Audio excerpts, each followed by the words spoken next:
नमस्कार दोस्तों, मेरा नाम है विवेक सेंगर और आज की इस वीडियो में हम बात करेंगे उन पेशेंट्स के बारे में जो कि अपनी हार्ट की बीमारी के लिए चुनते हैं ईईसीपी जैसे ट्रीटमेंट को। उनको शुरू में कुछ फ़ायदे दिखाई देते हैं, लेकिन कुछ समय के बाद वो ये कंप्लेन करते हैं कि मुझे कोई फ़ायदा नहीं हुआ, और उसके बारे में लोग निगेटिव बातें भी करने लगते हैं। और हमेशा उनको यही लगता है कि अगर मैंने सर्जरी करवा ली होती ना, स्टंट डलवा लिया होता ना, तो मेरे लिए बेस्ट था। हालांकि ऐसे पेशेंट बहुत कम होते हैं, लेकिन फिर भी इस वीडियो में एक एनालिसिस करना ज़रूरी है कि आखिर ऐसा क्या हो जाता है जिसकी वजह से इस तरह की परिस्थितियां बन जाती हैं। देखिए, इसके बारे में बात करने से पहले मैं बताऊं कि होता क्या है ना, कि इसमें दो तरह के पेशेंट होते हैं। जब इस तरह के ट्रीटमेंट के लिए आते हैं ना, तो दो कैटेगरी के पेशेंट होते हैं। पहली पेशेंट्स की वो कैटेगरी होती है जिनको ब्लॉकेज हुआ, हार्ट अटैक हुआ, वो ट्रीटमेंट के लिए आए। अब क्या होता है कि उनके पास दो रास्ते हैं। डॉक्टर ने कहा एंजियोप्लास्टी करवा लो या बाईपास करवा लो। उन्होंने चूज़ किया कि मैं भाई ये नहीं करवाऊंगा, मैं जा करके ईईसीपी करवाऊंगा। और हो सकता है उन्होंने किसी को देखा हुआ हो, उसको बहुत फ़ायदा हुआ हो, अब वो भी चुनते हैं कि मैं ईसीपी करवा लूँगा। अब होता क्या है कि जब वो ट्रीटमेंट के लिए आते हैं तो वो क्या उम्मीद करते हैं कि मेरा ट्रीटमेंट चालू हुआ है, मुझे कुछ ही दिनों में सारा फ़ायदा हो जाए। मतलब वो एक्सपेक्ट करते हैं, क्योंकि जिस दिन वो ट्रीटमेंट के लिए आते हैं उसके कुछ दिनों पहले तक ना तो उनकी कोई दवा चलती, ना तो उनको ये पता होता कि मुझे हार्ट में ब्लॉकेज है, क्योंकि तब तक उनकी कोई एंजियोग्राफी भी नहीं होती। अब ये उम्मीद करते हैं कि ट्रीटमेंट शुरू हुआ है तो ट्रीटमेंट होने के बाद वो बिल्कुल वैसे ही हो जाएंगे जैसा कि वो पहले थे। ना कोई मेडिसिन चल रही थी, ना उनको हार्ट से रिलेटेड कोई प्रॉब्लम थी, क्योंकि उनको पता कब चला कि उनको हार्ट में ब्लॉकेज है? अभी कुछ दिन पहले ही पता चला, जब उनको हार्ट अटैक हुआ। उसके पहले वो कोई दवाएं भी नहीं ले रहे थे। तो क्या होता है ना कि ऐसे पेशेंट्स की बहुत सारी गलत एक्सपेक्टेशंस होती हैं, क्योंकि जब किसी की एंजियोप्लास्टी होती है, जब उसको बोला जाता है कि आपको ज़िंदगी भर दवाएं खानी पड़ेंगी, आपको ये सारी की सारी चीज़ें मेंटेन करनी है, तो उनको थोड़ा समझ में आता है कि उनको करना है, और वो करते भी हैं, क्योंकि वहाँ पे प्री डिफाइंड है। सारे लोग यही उम्मीद करते हैं, सारे लोग यही देखते हैं कि वो लोग लाइफ टाइम के लिए दवाएं खा रहे हैं। डॉक्टर भी बोल देते हैं कि आपको ये मेडिसिन लाइफ टाइम के लिए खानी पड़ेंगी।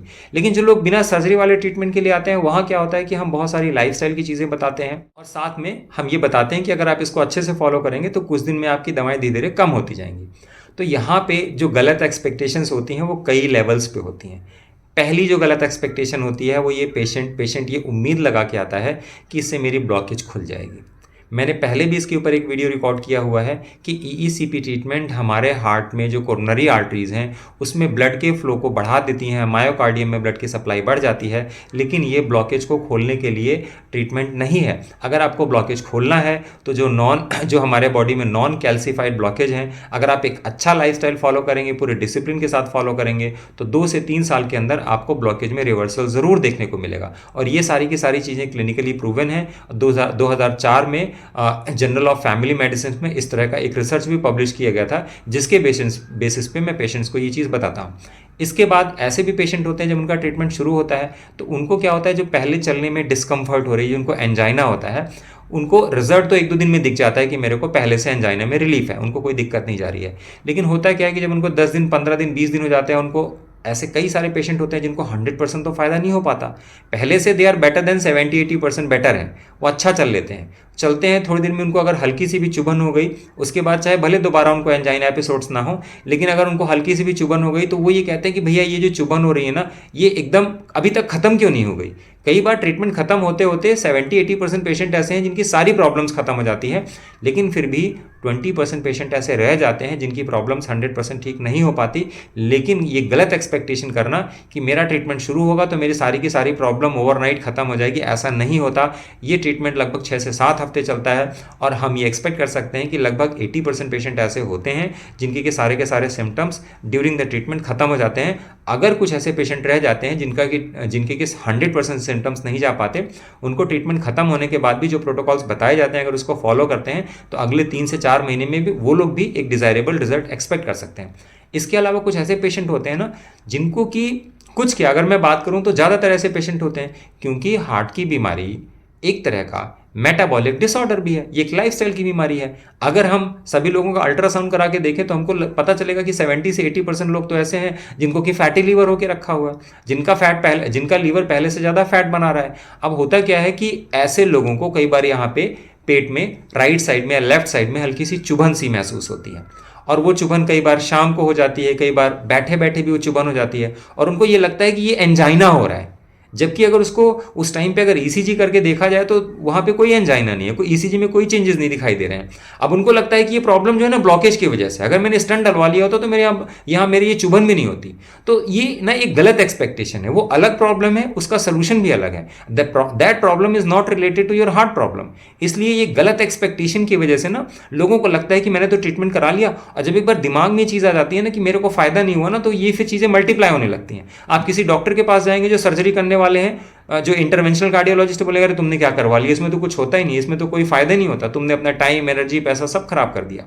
तो देखिए यहाँ पे जब तक आप अपनी खुद की गारंटी नहीं करेंगे कि वाकई मुझे फायदा हो रहा है कि नहीं हो रहा, और ये सारी की सारी चीज़ें आप टेस्ट से पता कर सकते हैं, उसके बारे में मैं आगे डिस्कस करूंगा। इसके अलावा जो एक गलत एक्सपेक्टेशन और भी होती है, पेशेंट ये उम्मीद करके आते हैं कि मेरा ट्रीटमेंट हो रहा है, ट्रीटमेंट के बाद मेरी सारी दवाएं बंद हो जाएंगी। मतलब कई बार तो पेशेंट ऐसे होते हैं कि उनको एक हफ्ता हुआ, उनका बीपी नॉर्मल हो गया, उनका शुगर भी नॉर्मल हो गया, उनको कोई प्रॉब्लम भी नहीं हो रही है, तो बोलते हैं सर मैं दवाएं बंद कर दूं। तो देखिए ऐसे लोगों को, क्योंकि उनकी पहले कोई हार्ट डिजीज़ की हिस्ट्री नहीं रही, क्योंकि मैं बता रहा हूँ ये वो पेशेंट जिनको पहली बार ये प्रॉब्लम होती है। दूसरे वो पेशेंट होते हैं जिनकी 2 बार 3 बार एंजियोप्लास्टी हो गई, बाईपास भी हो गई, अब उनको रिफ्रैक्टरी एंजाइना हो रहा है, उनको पता है मुझे पहले से बहुत सारी मेडिसिन खानी है, राइट। तो क्या होता है ना कि वो ट्रीटमेंट को भी सीरियसली लेते हैं, और ट्रीटमेंट के बाद जो चीज़ें बताई जा रही हैं उसको भी सीरियसली लेते हैं, क्योंकि उनको पता है कि मैं ऑलरेडी ये सब चीज़ें देख चुका हूं, राइट। और मेडिसिन कंटिन्यू होंगी, तो मेडिसिन को इतनी जल्दी टेपर करना कि हम 4 हफ्ते 5 हफ्ते के अंदर दवाओं को बंद कर दें, ऐसा पॉसिबल नहीं होता।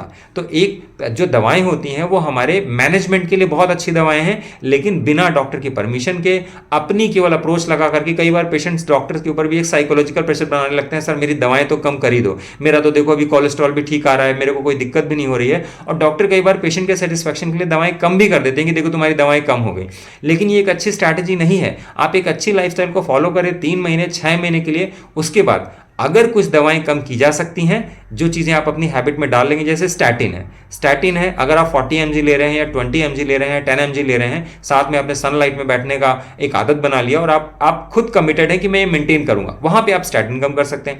लेकिन बाकी मेडिसिन इतनी जल्दी टेपर करने का कोई मतलब नहीं है, खासतौर से उन पेशेंट्स के लिए जिनकी पहले एंजियोप्लास्टी या बाईपास हो चुकी है, क्योंकि उनके लिए ये एक बहुत ही सावधानी भरा कदम होता है ताकि पेशेंट्स को किसी तरह के सिम्टम्स रिपीट ना हो। इसके अलावा जो एक और गलत एक्सपेक्टेशन होती है पेशेंट्स की, वो ये होती है कि मेरा ट्रीटमेंट शुरू हुआ, अभी तो मेरे सारे पैरामीटर भी नॉर्मल नहीं हुए, उनका डायबिटीज़ भी पूरा कंट्रोल नहीं हुआ, क्योंकि वो आते हैं ईईसीपी ट्रीटमेंट को कई बार जब देखते हैं कि ईसीपी के रिजल्ट डायबिटीज़ में भी आते हैं, बीपी में भी आते हैं, तो ये उम्मीद करते हैं अच्छा मेरा बीपी भी नॉर्मल हो गया, बीपी की दवा बंद करा दो, मेरा डायबिटीज़ भी नॉर्मल हो जाए, डायबिटीज़ की दवा बंद हो जाए, जैसा मैं पहले हुआ करता था मैं वैसा हो जाऊं। तो ऐसा नहीं होता। अगर आप ऐसी उम्मीद करके आ रहे हैं तो फिर आपको अपने लाइफस्टाइल में साधु की तरह रहना पड़ेगा, वो भी तब जब आप 1.5 साल कर लेंगे, तब आप ये एक्सपेक्ट करेंगे कि मैं इस तरह से हो सकता है पहुंच जाऊं, हो सकता है सारे लोग पहुंच भी ना पहुंच जाए।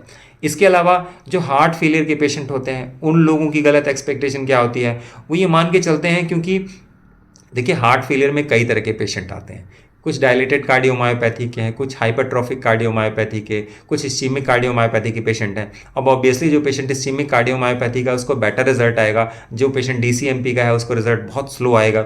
अब होता क्या है कि अगर कोई दूसरा पेशेंट उन्होंने देख लिया जो उसी सेंटर में ट्रीटमेंट ले रहा है, उसकी पंपिंग पता चला 30% बढ़ गई, दूसरा पेशेंट है डीसीएमपी का पेशेंट है, उसने अपना ईगो कराया तो बोलता है मेरी पंपिंग तो अभी 5 ही % बढ़ी है, तो क्या होता है दिमाग में आता है अच्छा मेरी पंपिंग नॉर्मल कब आ जाएगी।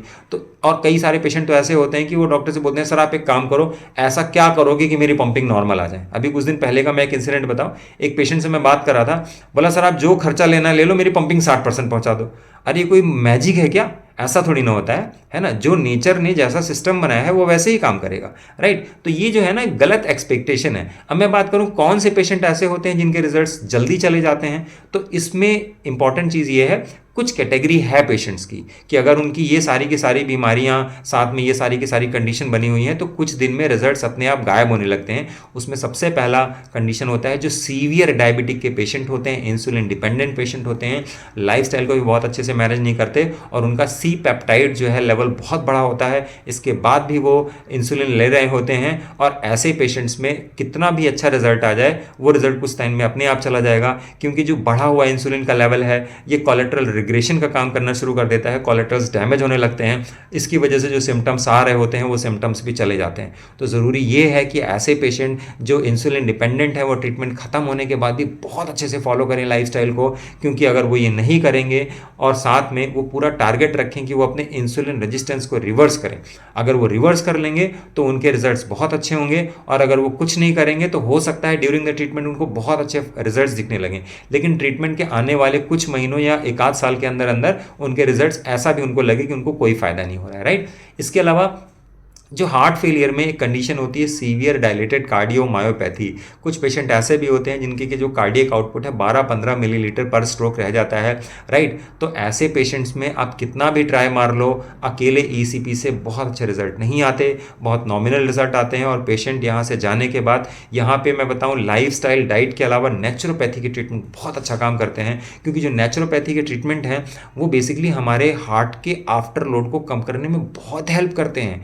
ईसीपी से हम हार्ट के ऊपर आफ्टर लोड कम कर देते हैं, लेकिन वो केवल 1 घंटे के लिए, जब तक पेशेंट ईसीपी मशीन पे ट्रीटमेंट ले रहा है। और साथ में क्या होता है, हमारे हार्ट की मांसपेशियों को ब्लड की सप्लाई तो बढ़ जाती है, लेकिन इसका जो एक दूसरा पहलू ये है कि अगर हम नेचुरोपैथी के ट्रीटमेंट को ऐड करते हैं, ये पेशेंट को घर में करना होता है और साथ में डाइट के हम इसको क्लब कर देते हैं, तो क्या होता है 24 घंटे के साइकिल में हम एक पूरा बैलेंस बना देते हैं कि हम हमेशा ही हार्ट के ऊपर आफ्टर लोड कम कर देते हैं। जब हार्ट के ऊपर आफ्टर लोड कम कर देते हैं तो हार्ट की मसल स्ट्रेंथ गेन करने लगती हैं, राइट। और यहाँ पे क्या होता है, अगर सीवियर डीसीएमपी का पेशेंट है जिसका हार्ट इनलार्ज हो गया है, तो ऐसे पेशेंट्स अगर ईसीपी छोड़ करके वापस जा करके फिर से वैसे ही करने लगेंगे तो डेफिनेटली मैं बताऊं उसके रिजल्ट्स अपने आप चले जाएंगे, राइट। तीसरी चीज़ ये होती है जिन पेशेंट्स को बहुत सीवियर एरिथमिया हो रहा होता है, अगर उन पेशेंट्स को बहुत ज़्यादा एरिथमिया हो रहा है, राइट, और ऐसे टाइम पे अगर उनको ईसीपी ट्रीटमेंट दिया गया, उनका एरिथमिया कंट्रोल नहीं हो रहा है। और मैंने एक चीज़ और ऑब्जर्व करी है कि जो थेरेपिस्ट होते हैं ना, आप मॉनिटर करिए, कई बार पेशेंट को जब एरिथमिया हो रहा होता है तो मशीन अच्छे से नहीं चलती।